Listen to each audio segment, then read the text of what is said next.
যার গোড়া যেখানে, যার শিকড় যেখানে, পতনের পরে তার আশ্রয় হয়েছে সেখানে। যার গোড়া দিল্লিতে, যার আশ্রয় দিল্লিতে, তার পতনের পর জায়গা হয়েছে দিল্লিতে। সংসদে বলে বিদ্যুতের কোনো সমস্যা নাই, কোনো লোডশেডিং নাই। ভুয়াপুরবাসী আপনারা বলেন, এই ভুয়াপুরে লোডশেডিং হয় কি হয় না? বিদ্যুৎ যায় কি যায় না? প্রত্যেকটি যৌক্তিক সমালোচনা করার মতো বুকের পাটা নিয়ে আমরা আগামী রাজনীতি করতে চাই। 2024 সালের জুলাই অভ্যুত্থানের পরে আমাদের কখনো পরিকল্পনা ছিল না যে আমরা একটা রাজনৈতিক দল গঠন করব। আজকে এখানে যারা উপস্থিত রয়েছেন, অনেকে আমাদের বাবা চাচার বয়সী, অনেকে আমাদের ভাইয়ের বয়সী, অনেকে আছেন মা বোনের বয়সী। আমরা সন্তান হিসেবে বলেন, ভাই হিসেবে বলেন, আপনাদের সামনে আমাদের মনের কথাগুলো তুলে ধরতে চাই। 2024 সালের জুলাই অভ্যুত্থানে আমরা রাজপথে নেমেছিলাম একটা যৌক্তিক কোটা সংস্কার আন্দোলনে। কিন্তু যখন সেই যৌক্তিক কোটা সংস্কার আন্দোলন থেকে আমাদের ভাই আবু সাঈদ থেকে শুরু করে আমাদের ভাইদেরকে নির্বিচারে হত্যা করা হলো, আমরা সেই স্বৈরাচার পতনের আন্দোলনের দিকে গেলাম। কারণ সেই মানুষ শুধু ক্ষমতায় টিকে থাকার জন্য একটা দেশের হাজারের অধিক সন্তানকে খুন করতে পারে, সে কোনোদিন মানুষ হইতে পারে না। সেই রক্ত পিপাসু, ক্ষমতা পিপাসু মানুষের কাছে আমার এই দেশ কোনোদিন নিরাপদ থাকতে পারে না। অন্য দেশের ছত্রছায়া ক্ষমতায় টিকে থাকা মানুষের কাছে আমার সার্বভৌমত্ব কোনোদিন নিরাপদ থাকতে পারে না। বিএনপির জনাব সালাউদ্দিন আহমেদ একটা গুরুত্বপূর্ণ কথা বলেছেন, যার গোড়া যেখানে, যার শিকড় যেখানে, পতনের পরে তার আশ্রয় হয়েছে সেখানে। যার গোড়া দিল্লিতে, যার আশ্রয় দিল্লিতে, তার পতনের পর জায়গা হয়েছে দিল্লিতে। তাহলে আমার এই স্বাধীন বাংলাদেশ, এই সার্বভৌমত্ব বাংলাদেশ কি দিল্লি থেকে চলতে পারে? পারে না। আমরা স্পষ্টভাবে আপনাদের জানাতে চাই, যখন আমরা দেখলাম অভ্যুত্থানের পরে 6 মাস গিয়েছে, কিন্তু আমরা দেখছি যে আবার দেশটাকে পূর্বের জায়গায় নিয়ে যাওয়ার চেষ্টা হচ্ছে। আমরা নতুন রাজনৈতিক দল করেছি, আপনাদের এই সন্তানেরা ভাইরা নতুন রাজনৈতিক দল করেছে। আমরা আপনাদের সামনে শুধুমাত্র একটা কাজ করতে চাই, সেটা হচ্ছে পুরো বাংলাদেশের আসল চিত্রটা আমরা আপনাদের সামনে তুলে ধরতে চাই।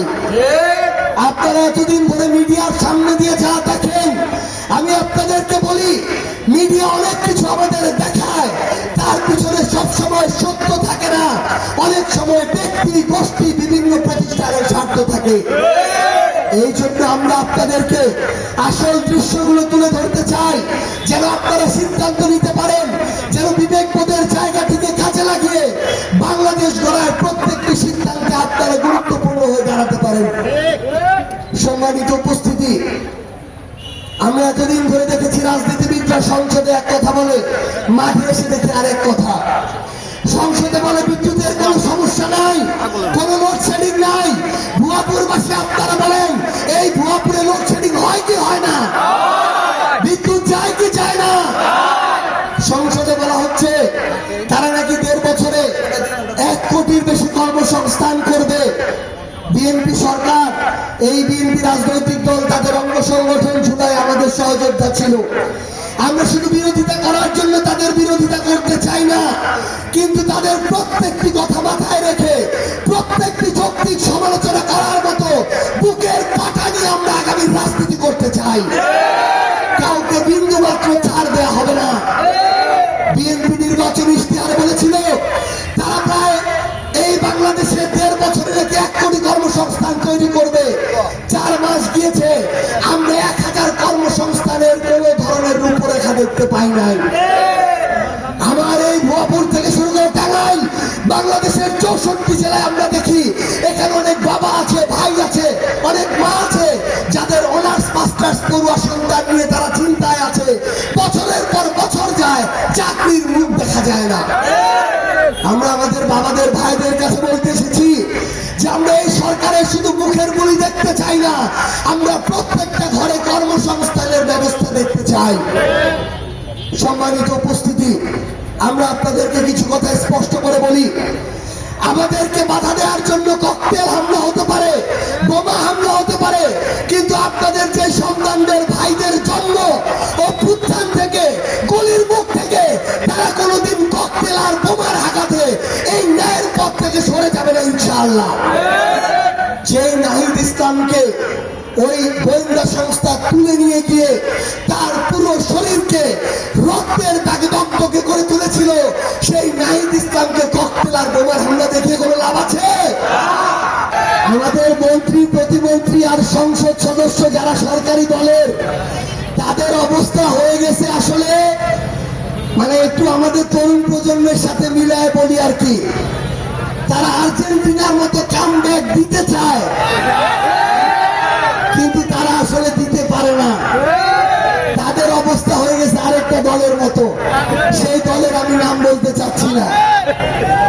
সম্মানিত উপস্থিতি, প্রত্যেকটা সত্যকে স্বীকার করার, প্রত্যেকটা সত্যকে বুক ফুলিয়ে বলার মতো আমাদের সৎ সাহস থাকতে হবে। ক্ষমতায় গিয়েছে, সংখ্যাগরিষ্ঠতা পেয়েছে দেখে আপনি যদি তাদেরকে ছাড় দেওয়া শুরু করেন, ভয় পাওয়া শুরু করেন, মনে রাখবেন তারা আপনার মাথায় উঠে নাচবে। যে চাঁদাবাজ, তাকে আপনার চাঁদাবাজ বলতে হবে। যে নতুন করে ক্ষমতার অপব্যবহার করা শুরু করেছে, তাকে আপনার নতুন করে ক্ষমতার অপব্যবহারকারী বলতে হবে। একটা জিনিস মনে রাখতে হবে, এখন পক্ষ স্পষ্টত দুইটা পক্ষ। বিএনপি, জামাত, এনসিপি এরকম পক্ষ না। পক্ষ হচ্ছে ন্যায় আর ইনসাফের পক্ষ, আর আরেকদিকে হচ্ছে জালিম আর আমাদের যারা অন্যায় করে তাদের পক্ষ। আপনাদেরকে একটা পক্ষ বেছে নিতে হবে। সকল ন্যায়ের পক্ষের মানুষ এক হইতে হবে, ইনসাফের পক্ষের মানুষ এক হইতে হবে। আমার বাপ, আমার দাদা একটা দল করেছিল দেখে, একটা মার্কায় ভোট দিয়েছিল দেখে আমাকে ওইটাতেই দিতে হবে, এই যদি হয় আমাদের বিবেকবোধের অবস্থা, তাহলে কি দেশের পরিবর্তন হবে? দেশের পরিবর্তন হবে? তাহলে যারা খারাপ করবে তাদেরকে খারাপ বলতে হবে, যারা তাদের জায়গা থেকে খারাপ কাজ করবে খারাপটাকে খারাপ বলার সাহস রাখতে হবে। আমাদের এই বাংলাদেশে আমরা একটা স্বৈরাচারের সময় পার করেছি। আমাদের বিএনপির ভাইরাও নিপীড়িত, জামাতের ভাইরাও নিপীড়িত, এনসিপি তো মাত্র আত্মপ্রকাশ করেছি। এনসিপি এই অভ্যুত্থানের মধ্য দিয়ে, আন্দোলন সংগ্রামের মধ্য দিয়ে গিয়েছে।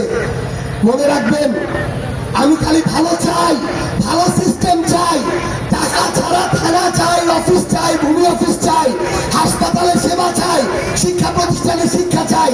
আর ভোট দেওয়ার সময় বিবেকটা বন্ধক দিয়ে একটা দলের দালালি করে অন্ধভাবে যদি একটা মার্কায় ভোট দিই, এই দেশের কোনোদিন পরিবর্তন হবে না। এই জন্য আগে কি দল করেছেন, কি মার্কা ছিল দেখার দরকার নাই। আগামীতে ন্যায় ইনসাফের পক্ষের দলের পক্ষে আপনাদের সমর্থন থাকতে হবে ইনশাআল্লাহ। থাকবে তো ইনশাআল্লাহ?